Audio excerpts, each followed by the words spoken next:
Como ya les comenté, este es el título del artículo. La presentación fue elaborada por mí, que soy Sofía Piña, residente de segundo año de psiquiatría, y lo coordinó la doctora Ruth Alcalá Lozano, quien es psicogeriatra y es la encargada del laboratorio de neuromodulación de aquí del instituto, y también es terapeuta certificada de terapia focalizada en la transferencia. Este es el contenido o los contenidos que se van a abordar durante la presentación. Vamos a iniciar por los antecedentes. Primero es importante abordar que cuando se va, una de las premisas fundamentales cuando se va a estudiar y se le va a dar tratamiento a la personalidad es que las conductas y las alteraciones subjetivas observables van a ser un reflejo de las características de las estructuras psicológicas que van a estar subyacentes y de cómo estas características ayudan o dan un equilibrio satisfactorio entre las dificultades internas y externas que va a afrontar todo individuo. Por lo tanto, las estructuras psicológicas se van a definir como un modelo estable y duradero a través del funcionamiento mental, a través del cual se va a organizar la conducta del individuo, sus percepciones y también su experiencia subjetiva. Estas estructuras psicológicas van a tener unidades constitucionales a las cuales se les conoce como relaciones objetales internalizadas o diadas relaciones objetales. Como podemos ver, pues la diada va a estar conformada por la representación mental del self y la representación mental del objeto vinculados a través de afectos.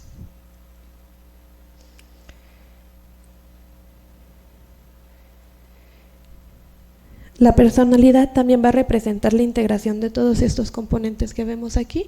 Primero que nada va a ser el temperamento, que se refiere al modelo constitucional de reacción a los estímulos. Esto va a incluir la intensidad, el ritmo y los umbrales de activación de las respuestas afectivas. Posteriormente tenemos a los procesos cognitivos, los cuales van a ser indispensables al momento o que van a ser indispensables para que el sujeto pueda tener una percepción de la realidad y también organizar su conducta para poder llegar a metas. También es indispensable la capacidad cognitiva para poder desarrollar y modular las respuestas afectivas que comenté previamente. Al momento de hablar del carácter también es importante hablar sobre la identidad, ya que la identidad es la cual va a brindar o va a determinar la organización dinámica de este carácter, y justo es como este apartado en el cual pues pueden influir las terapias, por ejemplo la terapia focalizada en la transferencia, y después los sistemas de valores, que estas ya van a ser las estructuras subjetivas que se van a originar de la internización de las relaciones objetales significativas de los individuos. En esta diapositiva lo que hago es como mostrar teóricos importantes en relación a la teoría de las relaciones objetales. Primero que nada, Melanie Klein. Melanie Klein fue como la que sentó las bases de la teoría de las relaciones objetales a través de la observación de los juegos entre niños y cómo se relacionaban estos con ellos mismos y con sus pares. La aportación principal de Ronald Feinbein fue justo como darle un peso a la transferencia como un mecanismo de tratamiento y un poco dejar de lado lo que previamente se utilizaba en los procesos psicoanalíticos, en las cuales pues el terapeuta tenía más bien una función pasiva dentro de la relación con el paciente. Y por último, Otto Kemberg, que como sabemos pues es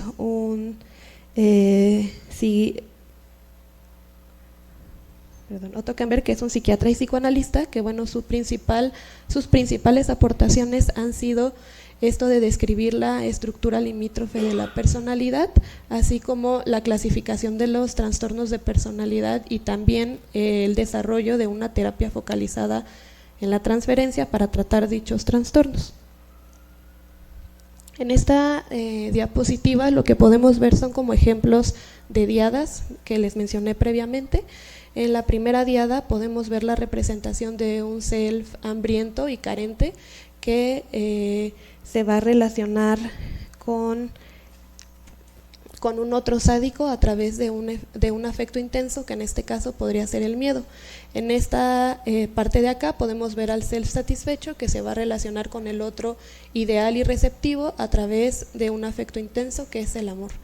Y posteriormente aquí vemos representado al self sádico, que se va a relacionar con el otro hambriento a través de un afecto intenso, que en este caso sería el odio.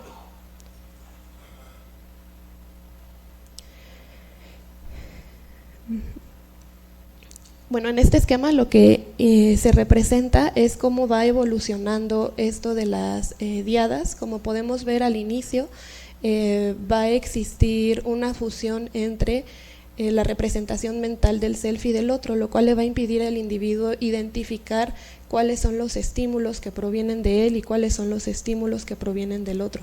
Posteriormente se logra como la separación, sin embargo esta separación va a estar caracterizada por la polarización entre las características positivas o negativas. Finalmente se alcanza la representación madura, la cual consiste en poder identificar que tanto el self como el otro puede tener o pueden coexistir tanto características positivas como negativas.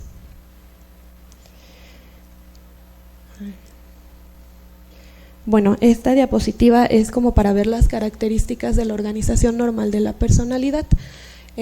Las características, la literatura las divide en estas tres. La primera sería como un concepto integrado y coherente de sí mismo y del otro significativo, así como conductas que externamente vayan a representar dicha coherencia.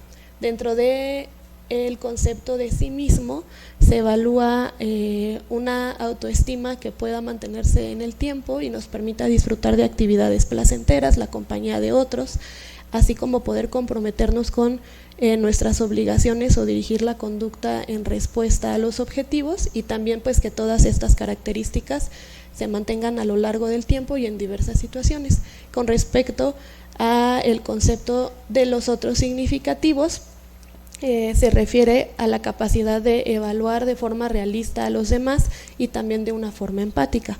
La segunda característica es la capacidad de vivenciar toda una gama de afectos complejos y convenientemente modulados, esto igual que los impulsos. Aquí es importante señalar que tanto la característica número 1 como número 2 hacen referencia pues a la identidad del paciente y también como al desarrollo de los mecanismos de defensa. En la tercera característica, se evalúa la presencia de un sistema de valores que esté internalizado, sea estable y también que sea individualizado. Esto quiere decir que sea independiente al sistema de valores de las relaciones externas. Ahora, con respecto a la organización patológica, Otto Kemberg propone este esquema en el cual se intenta unir tanto los conceptos categóricos como dimensionales del estudio de la organización patológica. Dentro de los conceptos categóricos podemos ver que se incluyen pues como tal los diagnósticos del DSM-5, pero también se incluyen otros que están reportados en la literatura o que se ven dentro del abordaje clínico, pero que no se reportan en el DSM-5. De acuerdo a la clasificación dinámica, lo que se hace es clasificar a la personalidad de acuerdo a su organización en neurótica, limítrofe superior, media o inferior, y finalmente la organización psicótica. De acuerdo a el comportamiento que el sujeto tenga, se puede dividir en introversión o extroversión, y de acuerdo al grado de gravedad puede ir desde leve hasta extrema. Este otro esquema de acá lo que hace es como marcarnos justo los criterios que se toman en cuenta para realizar esta clasificación de la personalidad. Podemos ver que se toma en cuenta la rigidez de la personalidad, la identidad, las relaciones objetales, los mecanismos de defensa, el funcionamiento moral y la prueba de realidad, y también como qué características tienen que cumplir en cada uno de estos criterios para poder clasificarlos en los diferentes niveles de organización y también pues de gravedad. Es importante resaltar que no es necesario que, como en todos los criterios, caigan en un mismo tipo de organización o un mismo tipo de gravedad para que sea como válido. Esto quiere decir que puede haber personas que dentro de la prueba de realidad aparezcan o reporten únicamente algunos déficits sociales, pero, por ejemplo, en el funcionamiento moral pueden mostrar desigualdad e inconsistencia grave. Bueno, aquí solamente es como para puntualizar algunos conceptos que ya he mencionado. Primero que nada, la identidad se refiere a la manera en la cual el individuo se puede involucrar tanto en situaciones o responsabilidades como el trabajo y los estudios, así como en actividades recreativas o en el tiempo libre. Incluye también el grado de integración y estabilidad de uno mismo, la naturaleza que tiene el individuo para regular su autoestima y para mantener relaciones, más bien para mantener una vida o una capacidad de vivir de manera profunda, y también la certeza de ser, para percibir lo que los otros piensan y sienten.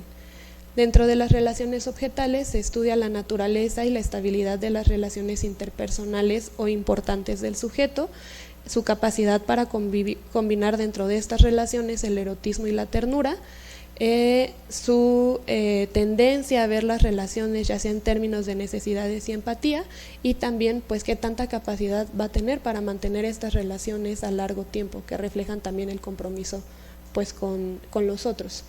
Los valores morales, se evalúa la capacidad que va a tener el sujeto de emplear la moral como un factor de decisión, y también como el grado de culpa que puede sentir.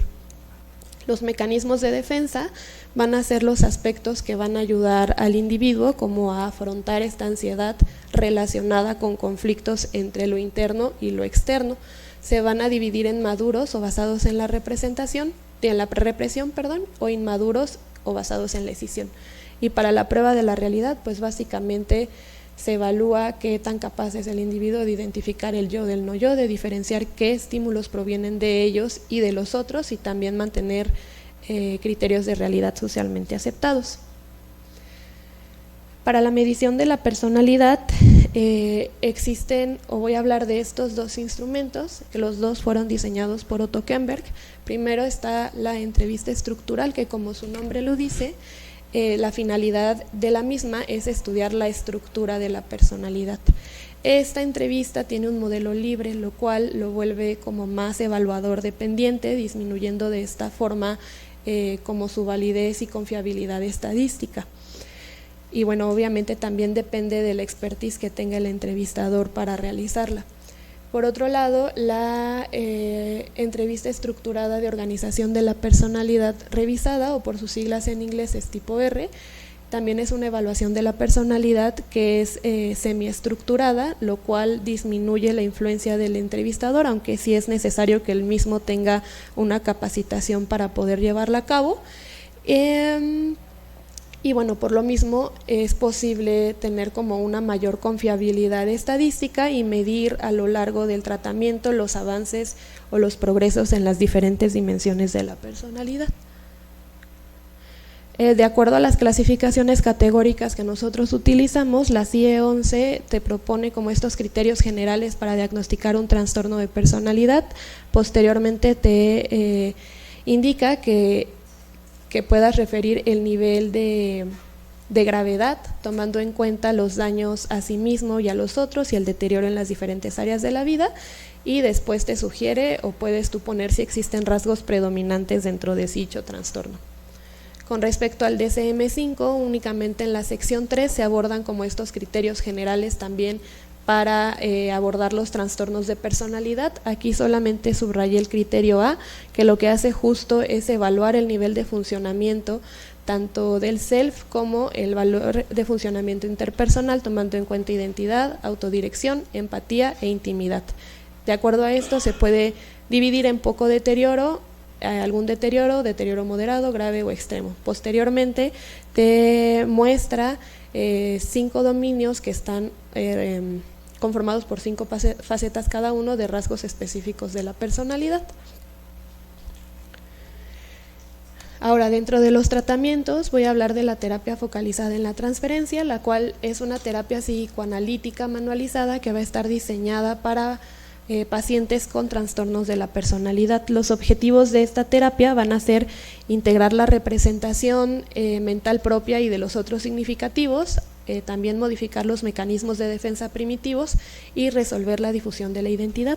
Esto lo va a lograr a través de un análisis constante de la transferencia generada en la relación terapéutica, logrando con esto una mejoría en la tolerancia de los afectos negativos y por lo tanto el cambio de conductas desadaptativas por adaptativas. Las conductas desadaptativas se refieren a intentos de suicidio, autolesiones, consumo de sustancias, entre otras. Ahora, al hablar de la teoría del apego, primero tenemos a John Bowlby, que fue pues el padre de la teoría del apego. Él lo que hizo es como tomar conceptos que previamente habían descrito Freud y otros psicoanalistas y mezclarlos con observaciones que realizó en orfanatos en Londres, con niños en orfanatos en Londres. Posteriormente, Mary Ainsworth fue la que realizó el estudio de la experiencia extraña, que nos va a permitir como identificar o clasificar los diferentes tipos de apego. Mary Main fue la que creó la entrevista de apego en el adulto, que permite el estudio justo de el tipo de apego en los adultos y en los adolescentes. Y por último, Peter Fonagy es el que describió o introdujo el término de la función reflexiva o de la mentalización. Al hablar del apego, nosotros nos referimos justo al vínculo que va a establecer una persona, en este caso un niño, con su cuidador primario. Este vínculo se tiene que caracterizar por ser pues justo una base segura a partir de la cual el niño pueda salir a explorar y a la cual pueda regresar cuando existe alguna situación que le genere ansiedad. Otra de las características es que este vínculo se relaciona con la necesidad del infante de mantener la proximidad con su cuidador primario y también la presencia de una angustia por separación. De acuerdo a lo estudiado por Mary Ainsworth, se puede dividir al apego en organizado y desorganizado. El organizado a su vez se divide en seguro e inseguro. El apego seguro va a estar conformado por un niño que va a utilizar a su cuidador como una base segura de exploración, va a procurar la proximidad con el mismo y también se va a mostrar ansioso cuando hay la partida del mismo. Y el cuidador va a reaccionar siempre de forma apropiada, rápida y consistente a las necesidades del niño. Ahora, dentro de los apegos inseguros se va a subdividir también en ansioso, ambivalente y evitativo. Dentro del ansioso, el niño se va a mostrar incapaz de hacer frente pues a la ausencia de su cuidador y el cuidador se va a mostrar excesivamente sobreprotector con el niño. Dentro del ambivalente, el niño va a mostrar ansiedad, pero esta vez por las inconsistencias de la disponibilidad del cuidador. Esto quiere decir que el cuidador va a fluctuar entre las respuestas apropiadas y negligentes a las necesidades del niño. Y por último se encuentra el evitativo, en el cual tanto el niño como el cuidador pues se van a mostrar indiferentes el uno con el otro. El apego desorganizado se va a referir como a todas las experiencias de abuso o a la pérdida del cuidador primario que el niño puede experimentar. Es importante decir que el apego desorganizado se puede sobreponer con los otros tipos de apego. Con respecto a la función reflexiva, bueno, la función reflexiva se refiere a la habilidad de poner, o sea, que el individuo posee para ponerse en los zapatos de sus padres y poder reflexionar acerca de los motivos que los llevaron a actuar de cierta forma durante su crianza. Para esto es necesario que el individuo posea una conciencia de la naturaleza de los estados mentales propios y también de los otros, así como de qué es lo que influye en estos, o sea, cómo influyen estos estados mentales en el comportamiento, tomando en cuenta también el ambiente o el contexto en el cual se llevó a cabo esta relación o estas interacciones. Para la medición del apego existen dos ramas. Están los psicólogos sociales, que lo que hacen es estudiar el apego a través de cuestionarios de autorreporte, en los cuales los participantes tienen que contestar si se sienten o no identificados como con ciertas afirmaciones que más que nada buscan estudiar las relaciones de apego en el momento actual, no tanto en la infancia. Es por eso que en algunas ocasiones se ha visto, o cuando se ha intentado comparar el tipo de apego arrojado por estos cuestionarios con los arrojados por la entrevista de apego en el adulto, pues no se han visto como que sean equivalentes. Estos cuestionarios de autorreporte pueden reportar el apego como evitativo, ansioso o seguro. Ahora, los psicólogos del desarrollo, como les comentaba, utilizan la entrevista de apego en el adulto, la cual te va a arrojar el apego como seguro o inseguro. Dentro del inseguro incluye el desestimado y el preocupado, y también el desorganizado. Y también la entrevista de apego en el adulto nos va a servir para medir la función reflexiva. Bueno, como para hacer un enlace en ambas teorías, me gustaría como comentar que Otto Kemberg estaba seguro que justo los apegos inseguros, principalmente el desorganizado, tenían una relación con una posterior diagnóstico o gravedad en el trastorno límite de la personalidad. Este planteamiento teórico posteriormente ha sido como comprobado en diferentes artículos. Este de acá, que tenemos del 2020, en el cual Gardner concluye que los adolescentes que tienen más experiencias traumáticas relacionadas con el apego se van a mostrar menos resilientes durante la infancia, y por lo tanto va a resultar en una mayor gravedad en la difusión de la personalidad. De igual forma, en el 2008 Buchheim y en el 2014 Diamond concluyen que el trastorno límite de la personalidad se asocia con un aumento en la ocurrencia de representaciones de apego inseguras y principalmente no resueltas. Aquí coloqué igual otros artículos que lo sustentan. En 1996 Fonagy concluyó que el persistir con una representación de apego desorganizada incrementa el riesgo de intentos de suicidio y también de ingresos hospitalarios. Y en el 2017 igual Fonagy, posteriormente en el 2018 Whisper, encontraron que puntuaciones bajas en la función reflexiva se van a asociar a un apego inseguro y desorganizado, y esto a su vez en un incremento en la prevalencia del diagnóstico de trastorno límite de la personalidad. Ahora, con respecto al artículo, el artículo fue publicado en la American Journal of Psychotherapy. Esta revista tiene un factor de impacto de 2.5, la cual la ubica entre las 10 primeras revistas de la categoría de psicología clínica. También es importante mencionar que el artículo fue revisado y aprobado por el equipo de trabajo del Dr. Otto Kemberg. Los objetivos, está aquí arriba mencionado el objetivo del artículo y aquí abajo el objetivo del estudio. El objetivo del artículo pues es crear una conexión empírica entre ambas teorías, la de las relaciones objetales y el apego, a través de la investigación de la contribución de los teóricos de ambas tradiciones para entender y evaluar la difusión de la identidad y las relaciones objetales en pacientes con TLP después de un año de recibir terapia focalizada en la transferencia. Y con respecto al objetivo del estudio, es analizar los cambios en la representación de apego, coherencia narrativa y función reflexiva en relación a cambios de la organización de la personalidad. Estos cambios de la organización de la personalidad principalmente van a ser la difusión de identidad y la agresión en pacientes que recibieron terapia focalizada en la transferencia contra los que recibieron las experiencias comunitarias de psicoterapia durante un año. Para el diseño de la búsqueda se utilizó la base de datos de un ensayo clínico controlado y aleatorizado que se realizó previamente en Múnich. De este ensayo ya se había publicado un artículo previo en el cual únicamente se evaluó como los cambios en la estipo en relación a la terapia focalizada en la transferencia recibida por un año. Esto se los menciono porque justo en este artículo es donde viene como un poco más detallada la metodología que se utilizó en el artículo que les compartimos. Entonces, ¿qué fue lo que sucedió? Los participantes se reclutaron entre octubre del 2004 y agosto del 2010. Del 2006 se reclutaron en departamentos de psiquiatría y de psicoterapia en la Universidad Tecnológica de Múnich y también en la Universidad de Medicina de Viena.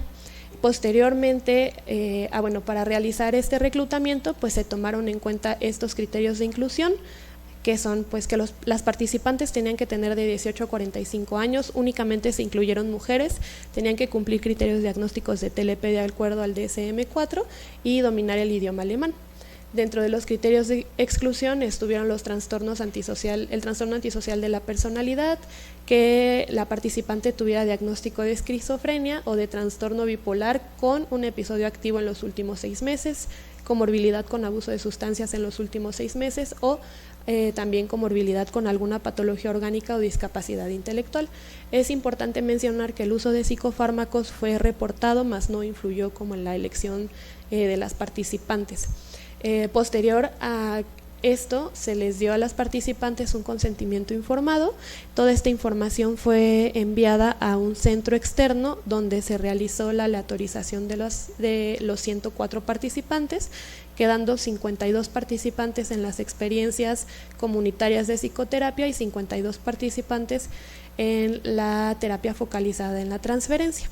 A estos participantes se les aplicó al inicio del tratamiento la escala de apego en el adulto, la entrevista de la organización de la personalidad y la escala de funcionamiento global, como les digo, al inicio y un año después del tratamiento. También es importante decir que al finalizar todo esto, todos los datos recopilados fueron enviados con investigadores externos que estaban cegados al tipo de psicoterapia que había recibido cada paciente. Dentro del flujograma es importante resaltar que al inicio se realizaron 231 entrevistas, de las cuales solo 104 participantes cumplieron con los criterios de inclusión y de exclusión, 52 se asignaron a TFP, de los cuales solo 45 recibieron tratamiento, finalizando con una muestra para la TFP de 43 pacientes. Aquí viene un poco desglosado cómo fue que se descontinuó el tratamiento de algunos de los pacientes, y para las experiencias comunitarias de psicoterapia fueron igual asignados 52, únicamente 39 recibieron el tratamiento y de estos 39 solo 29 fueron analizados o incluidos dentro de la muestra de análisis. En esta gráfica de acá lo que podemos ver en el eje de las X es la duración de la terapia en meses y en el eje de las Y la proporción de los participantes. Podemos observar que del inicio del tratamiento a los 5 meses aproximadamente es cuando hubo una mayor disminución en la proporción de participantes y que esta siempre fue mayor en aquellos que estaban recibiendo algún tipo de psicoterapia comunitaria. Por otro lado, en esta figura de acá lo que se muestra es de acuerdo, igual en el eje de las X el tiempo, en el eje de las Y el número de participantes. Cada tipo de línea nos está explicando como el tratamiento farmacológico que estaban llevando los participantes. Al inicio podemos ver que esto tendía como a la homogenización y que conforme fue avanzando el tiempo de la terapia, los pacientes que recibieron TFP todos tendían como a la disminución, o sea, como que hubo un menor número de participantes que continuaban con el tratamiento farmacológico, mientras que aquellos que recibieron psicoterapia en la comunidad fue como muy mixto, algunos se mantuvieron, otros incrementaron y otros disminuyeron.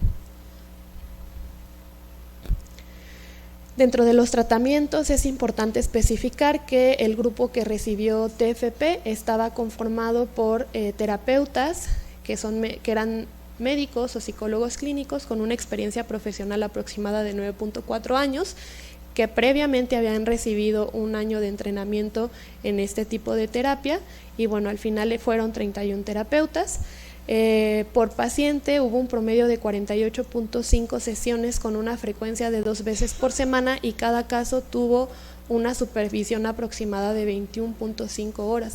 Dentro de las experiencias comunitarias de psicoterapia podemos ver que únicamente había psicoterapeutas con una experiencia profesional aproximada o promedio de 8.9, dentro de los cuales estaban como divididos en diferentes ramas de psicoterapia.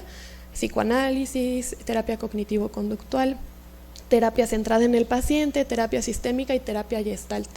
Estos recibieron un promedio de 12.4 sesiones con una frecuencia muy variable. Las supervisiones de igual forma fueron muy variables, pero aproximadamente fueron de 11.4 horas por caso. Ahora vamos a hablar de los instrumentos de medición. Primero está la entrevista estructural de organización de la personalidad revisada. Esta se basa en una entrevista previa, que es la ESTIPO, que contaba con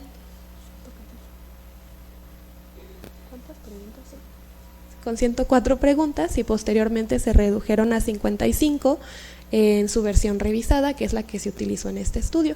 Como podemos ver, esta entrevista estudia estos dominios de la personalidad, la identidad, las relaciones objetales, las defensas primitivas de bajo nivel, las defensas de alto nivel, la agresividad y los valores morales, a la vez que pues cada uno de los subdominios que corresponden a cada una. Posteriormente, la ESTIPO-R también te otorga estos ítems para evaluar las dimensiones del narcisismo, que son aproximadamente 11. En esta liga de acá es para que ustedes puedan acceder a la versión gratuita en inglés de la entrevista. Ahora, hablando de la entrevista de apego en el adulto, por sus siglas en inglés AAI, es una entrevista que cuenta de 20 preguntas, cuya finalidad es explorar los dominios experienciales y representativos relacionados del apego. Esto lo hace a través de la evaluación de la coherencia narrativa y de la función reflexiva.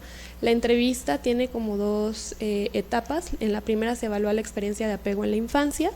En esta lo que se hace es que se le pregunta al individuo o se le pide que identifique a sus cuidadores primarios entre los 0 a 12 o 14 años y que de cada uno otorgue 5 adjetivos que describan la relación que tenían entre ellos y dé un ejemplo de algún acontecimiento que ilustre esos adjetivos. Aquí lo que se plantea es cómo evaluar qué tan coherentes son los adjetivos seleccionados con los ejemplos otorgados. Posteriormente se le pide que pues explique qué es lo que sucedía cuando de pequeño lloraba, se enfadaba, había como algo de separación con sus padres, y posteriormente se pasa a realizar pruebas y preguntas específicas sobre experiencias de abuso o pérdida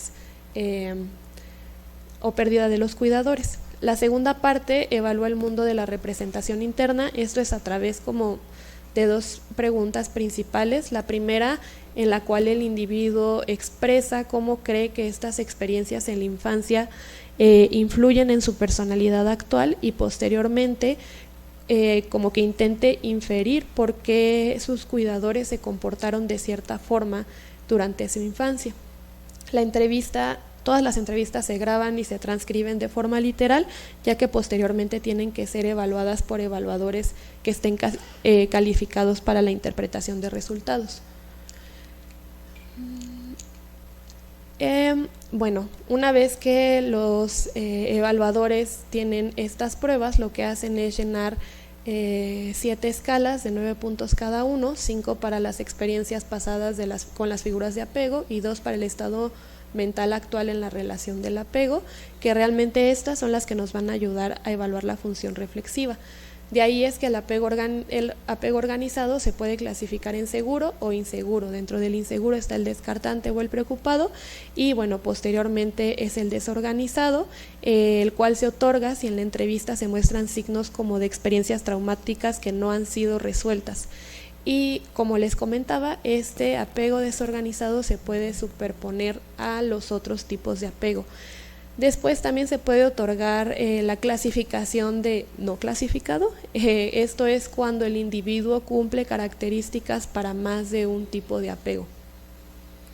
Y con respecto a la función reflexiva, se divide en negativa u hostil. Esto quiere decir que el sujeto le da como poca importancia a los eventos ocurridos en su infancia en relación a cómo han influido en su personalidad actualmente, y por otro lado es como incapaz de conectar o inferir el estado mental de sus cuidadores o sus motivaciones durante la infancia también. Y por otro lado está la hiperactiva, en la cual el individuo, al contrario, le otorga mucho peso a lo ocurrido en la infancia como un factor que contribuye a su personalidad actual, y también se muestra como hiperalerta ante los motivos que pudieron llevar a sus cuidadores a actuar de ciertas formas.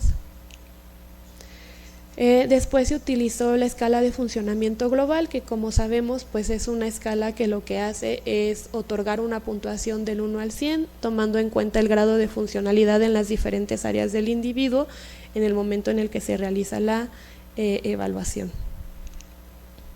Ahora, las hipótesis del artículo son estos tres. La primera es que los pacientes con un apego desorganizado tendrán una personalidad límite. La segunda es que los pacientes con trastorno límite de la personalidad que modifican su apego de desorganizado a organizado igual van a mostrar mejorías significativas en la organización de la personalidad.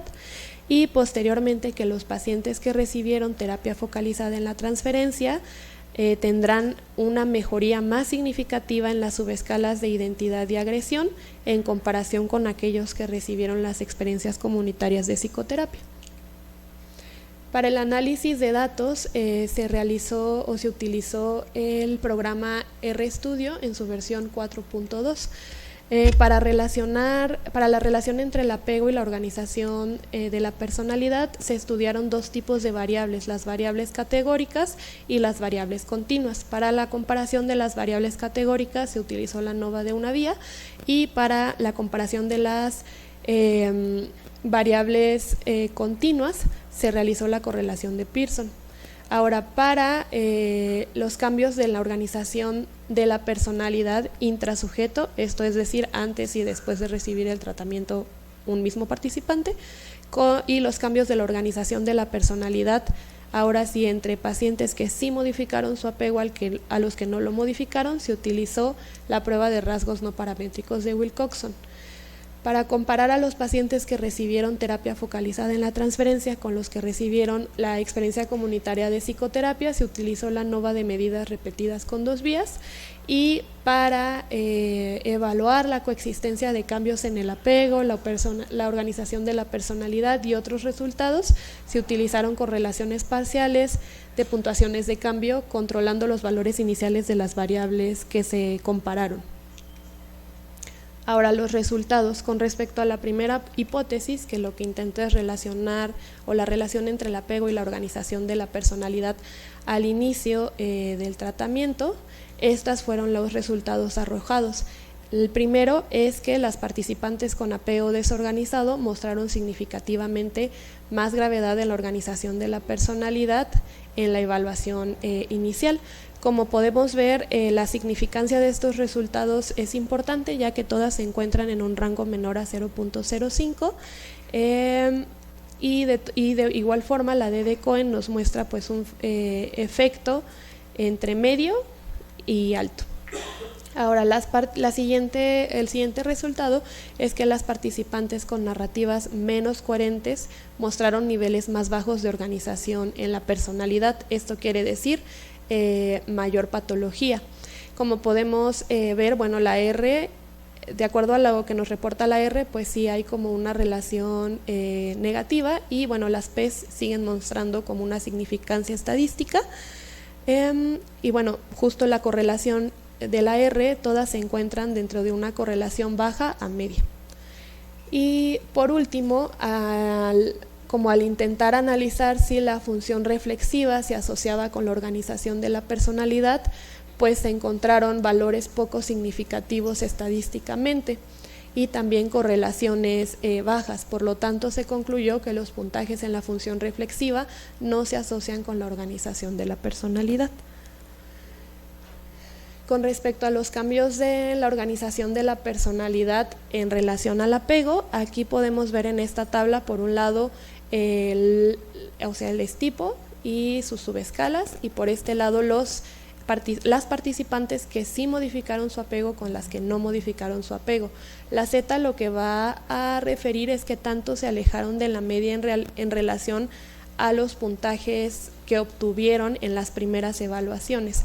y la P, pues como les comentaba, la significancia estadística. Esto lo que nos arroja es que justo las pacientes que sí realizaron un cambio en el apego van a tener como mayor porcentaje de desviación de la media en comparación con las que no realizaron el cambio en el apego, pero también podemos ver que la significancia estadística va a ser superior principalmente como en los dominios principales, más que en los subdominios. Y en la tabla número 2 lo que hace es relacionar como los resultados clínicos en relación al cambio en la coherencia y la función reflexiva. En esta parte de acá justo tenemos lo de las medidas, los criterios del trastorno límite de la personalidad y también como el puntaje del estipo y la escala de funcionamiento global. Aquí justo podemos ver que existe una relación, una correlación negativa entre los cambios en la coherencia y los cambios en la función reflexiva en todas estas medidas, menos pues en la escala de funcionamiento global, que la correlación es positiva. De acuerdo a la significancia estadística y como al valor de esta correlación, podemos decir que pues los resultados más significativos podrían ser esta de acá. Esto quiere decir que a un incremento en la coherencia narrativa va a haber una menor reporte de sintomatología sintomatología del trastorno límite de la personalidad, de acuerdo al SCID-2. Y otra también sería esta. Esto quiere decir que a una mayor cambio en la coherencia narrativa van a haber pues puntajes de menor gravedad en el puntaje general del estipo. Y finalmente sería esta de acá, lo que significa que cuando hay un cambio en la función reflexiva también va a mejorar la escala de funcionamiento global. Ahora, los cambios en los dominios de identidad y agresividad en comparación a los que recibieron la terapia focalizada en la transferencia y las experiencias comunitarias de psicoterapia, lo que podemos ver es que los participantes que refirieron TFP van a tener mayores mejoras en la integración de la identidad según lo medido por el estipo en comparación con los pacientes que recibieron las experiencias comunitarias de psicoterapia. Esto igual, como les digo, es significativamente estadístico por la P menor a 0.05 y con un factor medio de acuerdo a la D de Cohen. Ahora, cuando se intentó como evaluar las mejoras en las subescalas de la estipo en comparación con la clasificación de la personalidad, realmente se encontró un valor estadístico poco significativo, por lo cual se concluyó que las participantes no difirieron en las mejoras en las subescalas de identidad del estipo en función a su clasificación en la entrevista de apego en el adulto. Y finalmente, las participantes que se trataron con TFP en comparación con aquellas que se trataron con psicoterapias en la comunidad mostraron mayores mejoras en la subescala de agresión del estipo. Esto igual como sustentado por este valor de P y también por este valor de la D de Cohen, que pues lo representa como medio. Ahora, las conclusiones del artículo es que lo primero es que es importante resaltar la importancia de identificar y contener la agresión en la infancia, así como comprender su impacto desregulador en el proceso de consolidación de la identidad y de la autodefinición. Esto nos lleva a subrayar que la integración de las representaciones polarizadas del yo y del otro en una identidad coherente se puede evaluar también a través de las medidas de apego y organización de la personalidad. Mencionaba el artículo como limitaciones. El primero es el tamaño de la muestra. Como pudimos ver, pues había muchas más participantes en el grupo de la terapia focalizada en la transferencia y mucho menor en las que recibieron terapias en la comunidad. Y otra limitante es que únicamente se incluyeron mujeres. Dentro de las fortalezas resalta que se realizó un análisis de la relación entre el apego y la organización de la personalidad como variables continuas y se obtuvieron resultados coherentes. Creo que igual otra de las fortalezas del artículo es justamente que fue el primero en integrar tanto la evaluación de la estipo como de la entrevista de apego en el adulto en relación a recibir la terapia focalizada en la transferencia. Y bueno, finalmente el equipo de trabajo concluyó que este artículo pues contribuye a sustentar de forma cualitativa hipótesis que previamente se habían planteado de forma teórica, que describen que hay una relación causal entre los estilos de apego inseguros y desorganizados que van a actuar como un factor de riesgo en la organización limítrofe de la personalidad, y a la vez esta organización de personalidad se relaciona con